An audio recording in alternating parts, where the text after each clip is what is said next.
Setelah menjalin kerjasama dengan Kashimo, saat itu Hakari yang bertemu kembali dengan Charles didatangi oleh Momo Nishimiya. Di sana Momo kembali mengingatkan tentang 4 aturan yang harus ditambahkan para penyihir SMA Jujutsu.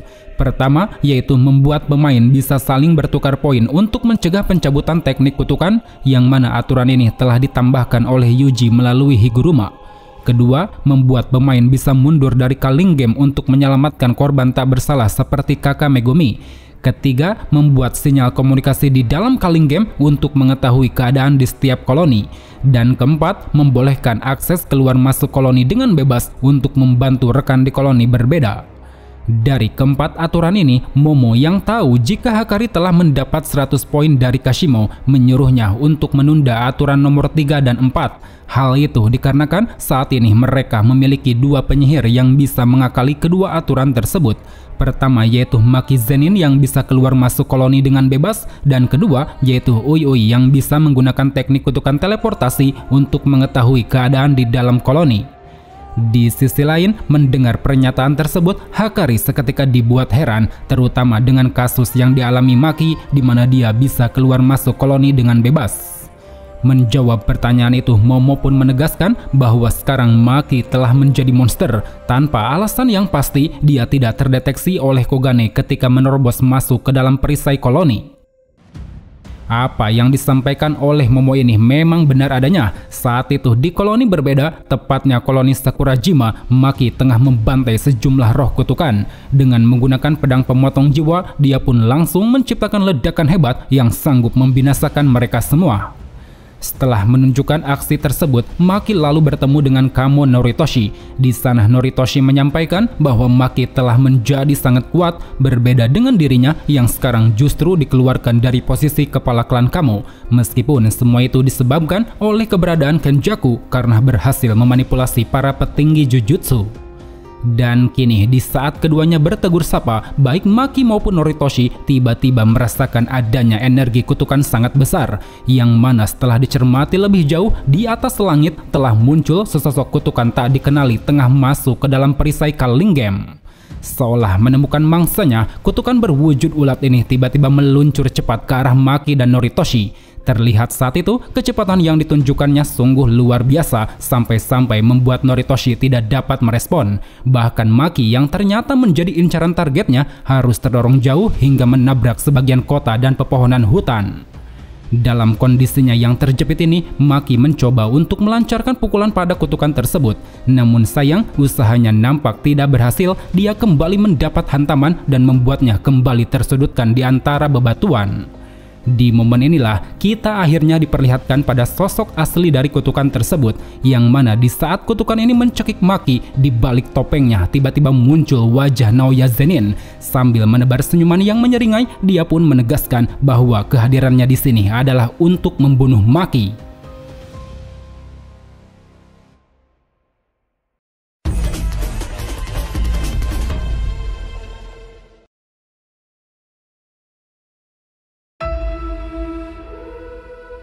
Melihat Naoya berubah menjadi kutukan, saat itu Maki menunjukkan penyesalan. Dia menyesal sudah memukul Naoya hingga mati karena memang pada dasarnya seorang penyihir haruslah dibunuh oleh teknik Jujutsu. Di sisi lain, seakan ingin menyangkalnya, Naoya pun mengatakan bahwa kematiannya bukan disebabkan oleh Maki, melainkan oleh ibunya Maki yang secara tega menikamnya di saat dirinya sekarat. Kemudian di tengah percakapan itu, tiba-tiba saja sebuah ledakan muncul membuyarkan keduanya, yang mana ternyata itu berasal dari serangan anak panah yang dilancarkan oleh Kamo Noritoshi. Terlihat saat itu, dari jarak yang begitu jauh, Noritoshi kembali melancarkan serangan anak panahnya lagi. Dan berkat bantuan Maki yang mampu melemparkan tubuh Naoya ke atas, anak panah itu pun berhasil mengenai target, yang mana setelahnya dengan segera Maki langsung melancarkan tebasan kuat menggunakan pedang pemotong jiwa. Walau saat itu tubuh Maki berhasil dibelah, tapi rupanya dia tidak langsung mati. Justru yang ada, dengan melapisi tubuhnya oleh balutan energi, di sana Naoya berniat akan melakukan perubahan dari rahim terkutuk menjadi kutukan sepenuhnya. Di sisi lain, menyadari hal tersebut, Maki lalu menyuruh Noritoshi untuk segera menghancurkannya. Dan tanpa menunggu waktu lama, Noritoshi langsung mengerahkan darahnya guna melancarkan tembakan dari jarak jauh. Yang mana dengan dilepaskannya teknik piercing blood, tembakan tipis nan padat ini pun seketika berhasil menembus lapisan bola energi milik Naoya. Namun sayangnya, serangan kuat yang dilancarkan Noritoshi ini tidak mampu mencegah perubahan Naoya. Terlihat dengan wujudnya yang mirip seperti kepompong, dia pun kini berhasil bertransformasi ke dalam wujud roh kutukan secara penuh. Seolah ingin memamerkan kekuatannya yang baru, Naoya kemudian bersiap untuk melancarkan serangan. Melalui kecepatannya yang telah meningkat, saat itu dia mampu melesat cepat ke arah Noritoshi tanpa disadari. Bahkan tak hanya itu saja, melalui kekuatan fisiknya yang juga meningkat, dia sanggup menghempaskan Noritoshi dalam satu kali pukulan. Di sisi lain, mendapati hal itu, Maki yang tak ingin tinggal diam segera bergerak untuk membantu Noritoshi. Meskipun pada akhirnya serangan-serangan yang coba dikerahkan oleh mereka berdua berhasil ditahan Naoya, baik itu tebasan kuat Maki yang ditahan oleh cangkang kuatnya, teknik pengikat darah Noritoshi yang gagal menahan pergerakan tubuh Naoya, serta tebasan cepat milik Maki yang berhasil dihindari Naoya dengan cara memutarkan tubuhnya. Selain itu, sebagai roh kutukan jelmaan manusia, di sana Naoya rupanya masih bisa menggunakan teknik kutukannya. Itu adalah sihir proyeksi. Kemampuannya yaitu membekukan apapun yang disentuh selama 1 detik melalui aturan gerakan 24 fps. Berbekal kemampuan inilah, secara leluasa Naoya mampu memaksimalkan potensi dari kecepatannya. Terlihat saat itu, demi menciptakan trik serangan yang mematikan, dia terus meluncur ke sana kemari sambil meningkatkan kecepatan, yang mana lambat laun kecepatannya ini pun kian meningkat hingga mencapai kecepatan suara 3675 km per jam. Di sisi lain, sadar jika Naoya akan segera melancarkan serangan cepat, Maki langsung memasang kuda-kuda. Karena sebagai orang yang pernah melawannya, dia tahu betul bahwa trik yang sedang dilakukan Naoya cukup dilawan hanya dengan menunggu dan bersiap untuk menyerang. Akan tetapi, apa yang dipikirkan Maki ternyata salah, karena pada saat itu kecepatan yang dimiliki Naoya jauh melebihi perkiraan sampai-sampai membuat Maki tak bisa melihatnya. Alhasil, jangankan melancarkan serangan, menahan tabrakan Naoya saja Maki tidak sempat, yang mana hal itu pun membuat dirinya seketika tumbang dengan darah yang keluar dari mulutnya.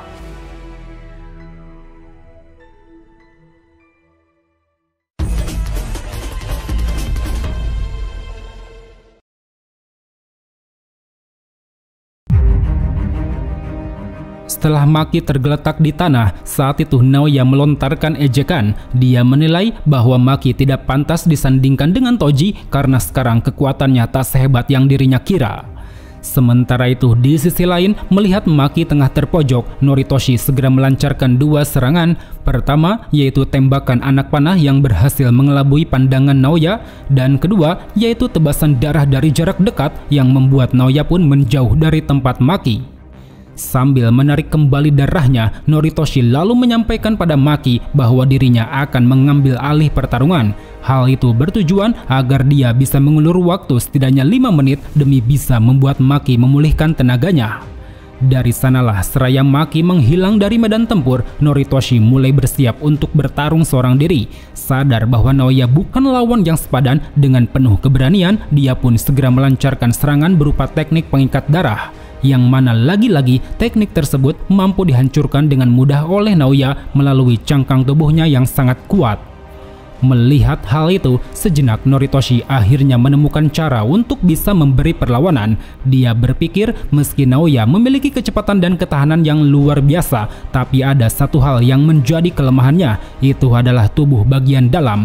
Hal tersebut dapat dilihat dari bagaimana Naoya harus melindungi tubuhnya dengan cangkang pada saat meluncur, dan juga ketika Naoya tiba-tiba mundur ke belakang setelah terkena cipratan darah dari teknik pengikatnya.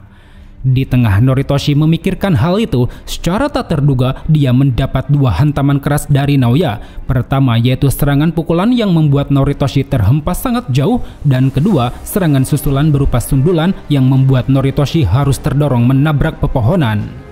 Pada momen ini, seakan ingin memanfaatkan keadaan, Noritoshi kemudian menyemburkan banyak darah ke dalam katup penghisap Naoya, sehingga hal itu pun membuat tubuh Naoya seketika terdiam dikarenakan bagi roh kutukan, darah dari seorang pengguna manipulasi darah adalah racun.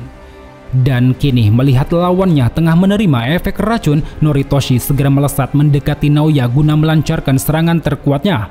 Terlihat saat itu, tanpa takut kehilangan banyak darah, dia pun langsung mengerahkan teknik piercing blood dari jarak yang sangat dekat. Namun naas, apa yang dilakukan Noritoshi ternyata belum cukup untuk bisa menumbangkannya. Justru yang ada saat itu dia malah mendapat 2 serangan penghabisan dari Naoya, baik itu sundulan maupun pukulan, keduanya sanggup membuat Naoya babak belur hingga hampir kehabisan darah. Beruntung dalam kondisi terpojoknya ini, tiba-tiba saja muncul 2 pemain Culling Game yang mendekati pertarungan. Mereka adalah Hagane dan Mio, 2 pemain yang dibangkitkan bukan karena seorang penyihir, melainkan karena keahliannya yang mendalam di bidangnya masing-masing. Untuk Daido Hagane, dia adalah seorang pendekar pedang yang telah hidup pada era samurai bertebaran. Keterampilannya dalam bermain pedang terbilang sangat hebat, bahkan sesaat dirinya dibangkitkan, dia mampu mengubah katana biasa menjadi katana yang sangat kuat. Sementara untuk Rokujushi Mio, dia merupakan seorang pegulat di masa lalu yang sangat terobsesi dengan pertarungan sumo. Kecintaannya terhadap sumo ini membuat Mio rela dibangkitkan di dalam Culling Game, yang mana itu bertujuan agar dia bisa menantang orang-orang di era modern untuk bertarung sumo. Dan saat ini di area pertempuran, ternyata tak hanya Hagane dan Mio yang muncul, di sana juga telah hadir Maki yang berhasil memotong tangan Naoya. Dengan kehadirannya inilah lantas membuat Naoya harus menjalani pertarungan melawan 4 orang. Selain Maki dan Noritoshi, dia juga harus meladeni 2 penyihir yang baru muncul di dalam Culling Game.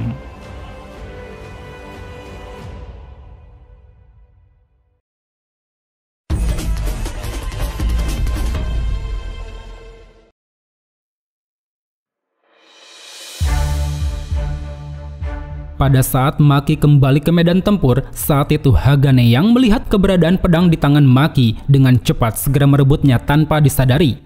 Kemudian sesaat Hagane menggenggamnya, secara mengejutkan aura kebengisan dari pedang pemotong jiwa perlahan mulai muncul, yang mana hal itu pun membuat keempat orang di sana yaitu Maki, Mio, Noritoshi, dan Naoya seketika dibuat terkejut. Bagaimana bisa orang seperti Hagane yang tidak memiliki energi kutukan mampu memancarkan aura yang begitu kuat hanya dengan menggenggam pedang terkutuk? Dan kini seolah nalurinya sebagai samurai telah bangkit, Hagane lalu melayangkan tebasan ke segala arah. Meski saat itu dia tidak dapat melihat Naoya, tapi nalurinya seakan berkata bahwa di sana terdapat roh kutukan. Terbukti melalui instingnya yang sangat tajam inilah, dia pun berhasil menebas tubuh Naoya hingga membuatnya mengucurkan banyak sekali darah. Di sisi lain, melihat hal itu, Maki yang sedari tadi terus mengamati nampak dibuat heran. Dia bertanya-tanya apa yang membedakan dirinya dengan Hagane dalam menggunakan pedang, padahal jika dilihat dari manapun, Maki dan Hagane tidak memiliki banyak perbedaan. Mereka sama-sama tidak punya energi kutukan dan sama-sama menggunakan pedang pemotong jiwa. Sebelum Maki memikirkannya lebih jauh, tiba-tiba saja Mio menghampirinya. Sambil memasang kuda-kuda, dia pun memberikan tawaran untuk melakukan pertarungan sumo. Mendengar tawaran tersebut, Maki yang masih dilanda kebingungan langsung menerima ajakan Mio, yang mana setelah kesepakatan terjadi, sebuah penghalang alias simple domain milik Mio pun seketika tercipta dan langsung menutupi keberadaan mereka berdua. Perlu dicatat, simple domain milik Mio ini dapat menghilangkan semua elemen sumpah pengikat. Jadinya ketika berada di dalam perisai, waktu akan berjalan sangat cepat, 1000 kali lebih cepat dari 1 menit di dunia nyata. Dan saat ini di dalam perisai, pertarungan sumo antara Maki dan Mio mulai terjadi. Namun baru saja pertarungan dimulai, secara singkat Mio mampu mengalahkan Maki dengan menjatuhkannya ke sisi lapangan. Merasa ada suatu kejanggalan, Mio lalu bertanya perihal apa yang sedang dipikirkan Maki, karena menurutnya Maki terlihat tidak berkonsentrasi selama pertarungan, padahal sebenarnya dia memiliki insting bertarung yang sangat hebat. Seolah ingin memberikan pencerahan, Mio kemudian mengajak Maki untuk bertarung sumo lagi. Sambil terus melakukan pertarungan, di sana Mio menjelaskan bahwa kondisi Maki seperti tengah dikekang, entah itu oleh orang lain ataupun dirinya sendiri. Maka dari itu, untuk bisa melepaskannya dari kekangan, Mio memberitahu bahwa Maki harus mengenal apa itu kebebasan, karena dengan kebebasanlah Maki bisa mengerahkan seluruh potensi kekuatan tanpa takut apapun. Mendengar penjelasan itu lantas membuat Maki tersentak. Dia sadar bahwa selama ini dirinya selalu memikirkan hal-hal yang tidak perlu dan malah mengabaikan hal-hal yang terjadi di depan mata. Karena itulah, demi bisa memperoleh kebebasan bertarung, Maki berniat akan lebih fokus untuk menjalani pertarungan, bukan hanya fokus pada keberadaan lawan, melainkan apapun yang ada di sekitar, entah itu suara, udara, atau cahaya sekalipun. Dan benar saja, setelah 1000 kali mencoba bertarung sumo, Maki mampu menunjukkan kekuatan sejatinya. Terlihat bersamaan dengan memudarnya perisai, dia pun akhirnya berhasil mengalahkan Mio dalam pertarungan sumo. Seakan ingin menunjukkan evolusi kekuatannya yang baru, Maki kemudian melesat ke arah Naoya untuk melanjutkan pertarungan, yang mana dalam pertarungannya ini, walau tanpa senjata, Maki mampu mengerahkan semua potensi kekuatan, dari mulai mampu meningkatkan kecepatan yang membuat Naoya sulit menangkapnya, mampu merasakan seluruh pergerakan Naoya dengan mata tertutup, dan juga mampu memahami setiap elemen terkecil yang berada di sekitar. Berkat intuisinya yang semakin tajam inilah, Maki sanggup mendominasi jalannya pertarungan. Berkali-kali dia dapat menghindari serangan cepat Naoya, hingga pada akhirnya dia pun berhasil melancarkan tinju kuat yang membuat Naoya terjatuh dari ketinggian. Aksi yang dilakukan oleh Maki ini kemudian disusul oleh Mio dan Hagane yang tengah menunggu di bawah. Baik itu Mio yang mampu meretakkan tengkorak Naoya dengan satu sundulan keras, maupun Hagane yang mampu membuat tubuh keras Naoya hampir terbelah dengan satu kali tebasan. Seakan ingin mengakhiri pertarungan, saat itu Maki langsung melesat ke arah Naoya yang tengah terpojok. Terlihat jelas dengan dilayangkannya satu tendangan dari arah samping, dia pun berhasil menghancurkan tubuh Naoya menjadi 2 bagian. Akan tetapi, alih-alih pertarungan berakhir, Naoya ternyata masih bisa bangkit. Seolah iri pada bakat Maki yang mirip seperti Toji, dia pun keluar dari cangkangnya sambil menunjukkan amarah yang sangat besar.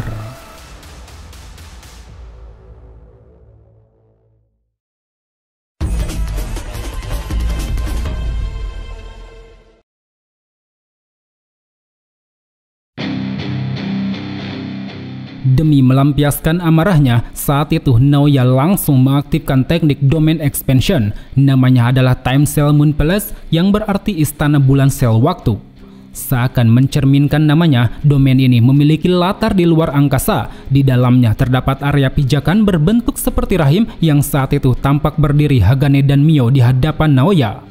Sesaat Hagane dan Mio menatap mata rahim yang berada di belakang Naoya, tiba-tiba saja mereka mendapat serangan berupa 2 buah lembar roll film.